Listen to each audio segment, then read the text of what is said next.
Youth youth केवल एक उम्र का नाम नहीं है। ये एक जज्बा है, एक ताकत है और एक जिम्मेदारी है। जिम्मेदारी देश के प्रति, ताकत देश को बदलने का और जज्बा अन्याय के सामने कभी नहीं झुकने का। आज 12 जनवरी है, यानी नेशनल यूथ डे। आज हम स्वामी विवेकानंद जी के इन्हीं विचारों को याद करते हैं और पूरी दुनिया को प्रेरित करने की कोशिश करते हैं।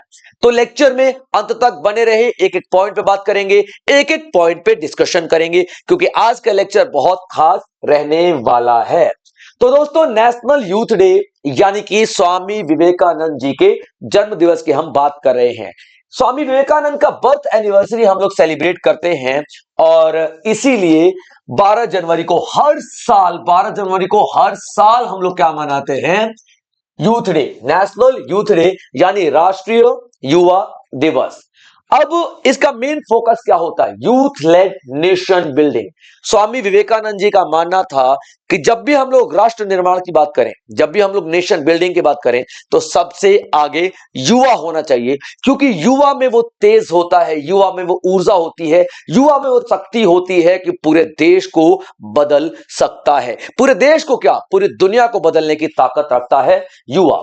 अभी इसी विचारों को देखते हुए पीएम नरेंद्र मोदी ने आज यानी कि 12 जनवरी को शाम के 4:30 बजे दिल्ली के भारत मंडपम में एक सम्मेलन का आयोजन किया, एक डायलॉग का आयोजन किया, जिसका शीर्षक क्या है? विकसित भारत यंग लीडर्स डायलॉग 2026। यानी कि पूरे देश भर से यंग लीडर्स को बुलाया जाएगा, यूथ को बुलाया जाएगा, और जिससे डायरेक्ट इंटरेक्शन होगी किसकी? पीएम नरेंद्र मोदी की। पीएम नरेंद्र मोदी उन सारे युवाओं से बात करेंगे और उनसे आह्वान करेंगे उनका कि वो देश में अपना योगदान दें, पॉलिसी मेकिंग में अपना योगदान दें, देश के भविष्य में अपना योगदान दें। तो इसी के लिए विकसित भारत यंग लीडर्स डायलॉग 2026 आज आयोजन किया गया है। अब ये हमारे किस विजन की तरफ जा रहा है? तो हमने विकसित भारत का एक विजन लिया है, हमने विकसित भारत का एक विजन लिया है। कब तक का? 2047 तक का। यानी भारत विकसित हो जाएगा 2047 का तक, यही हमको पूरी कोशिश करनी है। तो भारत मंडपम में पीएम नरेंद्र मोदी ये आयोजन कर रहे हैं और यंग लीडर्स को इंस्पायर करेंगे, यंग लीडर्स को प्रेरणा देंगे कि वो राष्ट्र निर्माण में अपना योगदान को बढ़ाएं। अब देखिए क्या है ये विकसित भारत यंग लीडर्स डायलॉग। देखिए 2025 15 अगस्त को ये एक विजन रखा गया कि हमारे भारत की नीति निर्माण में, भारत के भविष्य के लिए ज्यादा से ज्यादा युवाओं का योगदान रहे।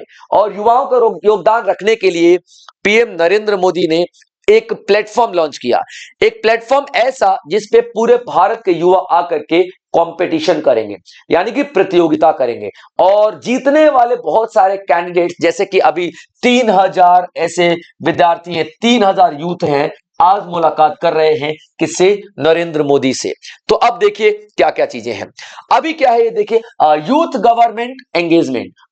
सरकार का, पीएम नरेंद्र मोदी का मोटिव क्या है कि अब जो गवर्नमेंट आने वाली है या अब जो गवर्नेंस आएगी उसमें यूथ का रोल बहुत ज्यादा बढ़ जाना चाहिए। ये सेकेंड एडिशन है इस तरीके के इनिशिएटिव का, यानी कि पहले भी एक बार ये किया जा चुका है। इसका मकसद क्या है? हम लोग ट्रांसफॉर्म करेंगे किसको? यूथ के आइडियाज को। यूथ का मतलब नए नए आइडियाज, यूथ के आइडियाज को हमारी पॉलिसी इनपुट्स में, जब भी भारत की नीतियां बनाई जाएंगी तो उसमें यूथ को सबसे ज्यादा जगह दिया जाएगा, ताकि यूथ सोचे, विचारे, समझे और पॉलिसी मेकिंग में आगे रहे।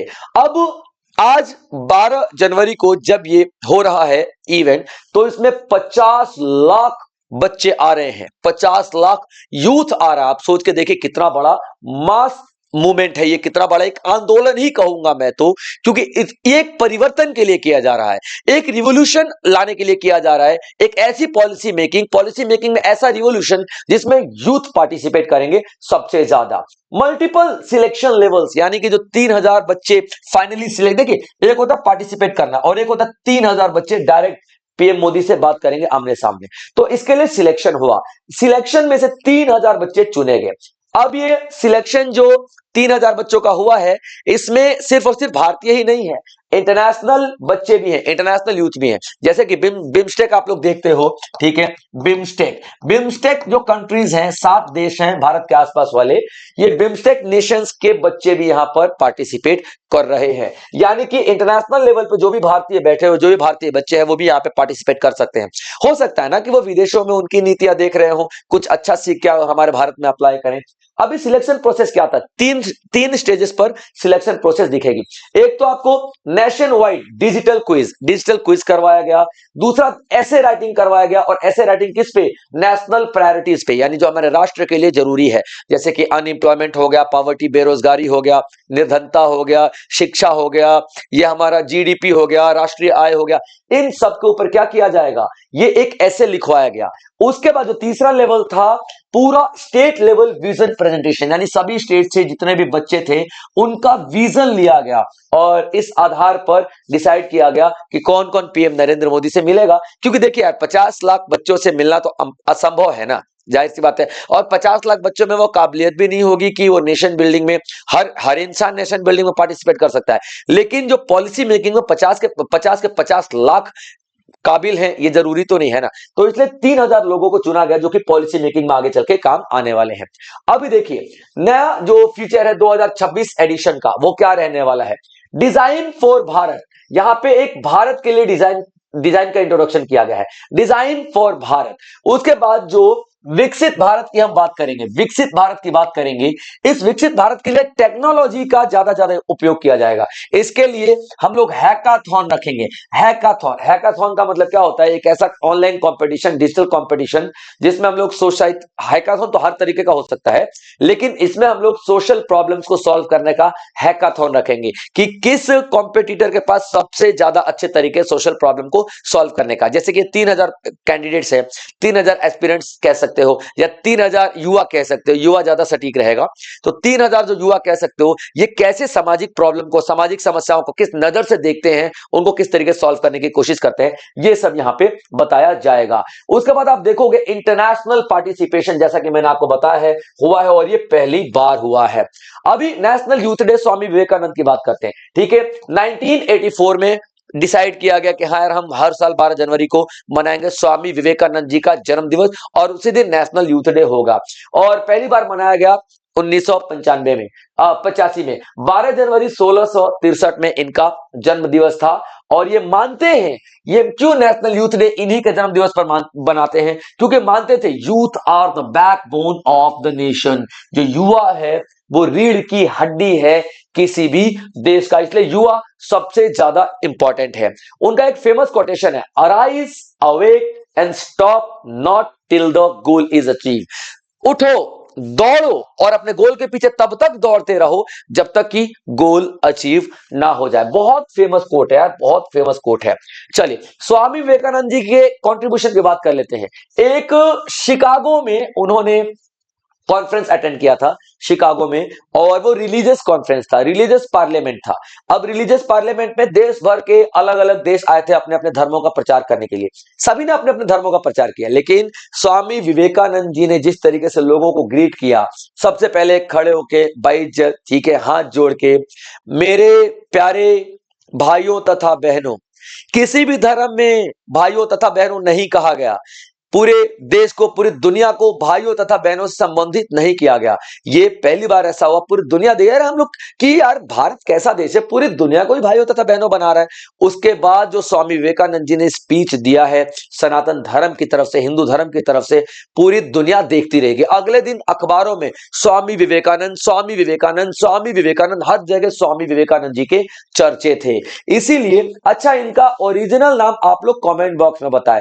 स्वामी विवेकानंद जी तो इसलिए कहा जाता था, इनका विवेक ही इतना ज्यादा था भाई, इनको विवेकानंद इसलिए कहा गया था। इनका ओरिजिनल नाम आपको कमेंट बॉक्स में बताना है। तो 1893 में उन्होंने ये पार्लियामेंट जो आपका रिलीजियस पार्लियामेंट इंटरनेशनल लेवल पे किया गया शिकागो में, उसमें पार्टिसिपेट किया था। वर्ल्ड पार्लियामेंट रिलीजियस शिकागो में किया गया था।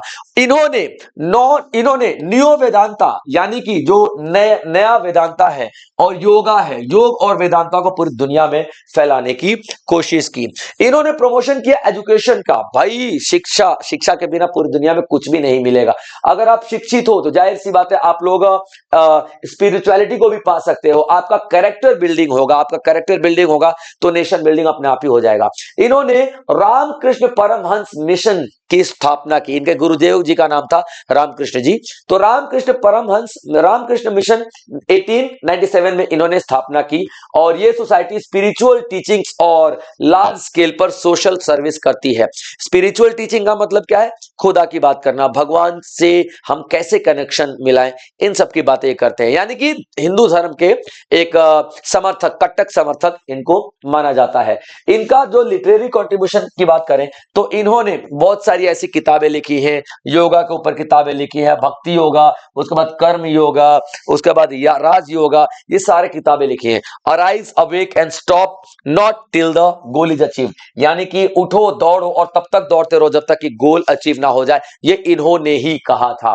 फाउंडर की बात कर लें तो रामकृष्ण मिशन में आपको बता चुका हूं। इनकी फिलॉसफी थी अद्वैत वेदांता, इनकी फिलॉसफी थी। किताबें राजयोग, कर्मयोग और भक्ति योग, जनयोग और माय मास्टर, ये सारी किताबें इन लोगों ने लिखी थी। और कोलंबो, ठीक है, कोलंबो टू अल्मोरा तक इन्होंने बहुत सारे लेक्चर्स दिए थे। ये सारी आप देखोगे इन्हीं की जो व्याख्या मैं कर रहा हूं। और ये बहुत बेहतरीन एक दिन है जो पूरे युवा समाज को बताता है कि स्वामी विवेकानंद जी जैसे दिमाग का इस्तेमाल करो, स्वामी विवेकानंद जी जैसे ऊर्जा का इस्तेमाल करो और देश निर्माण में आगे बढ़ो। आज पीएम नरेंद्र मोदी भी यही कर रहे हैं, देश के युवाओं का आह्वान कर रहे हैं ताकि राष्ट्र निर्माण में उनके योगदान को आगे बढ़ाया जा सके। तो आज का लेक्चर यही तक था बच्चों। आई होप आप लोगों ने एंजॉय किया होगा और अगर ये लेक्चर आपको अच्छा लगा है तो हमारे चैनल को सब्सक्राइब जरूर करना बच्चों। जय हिंद।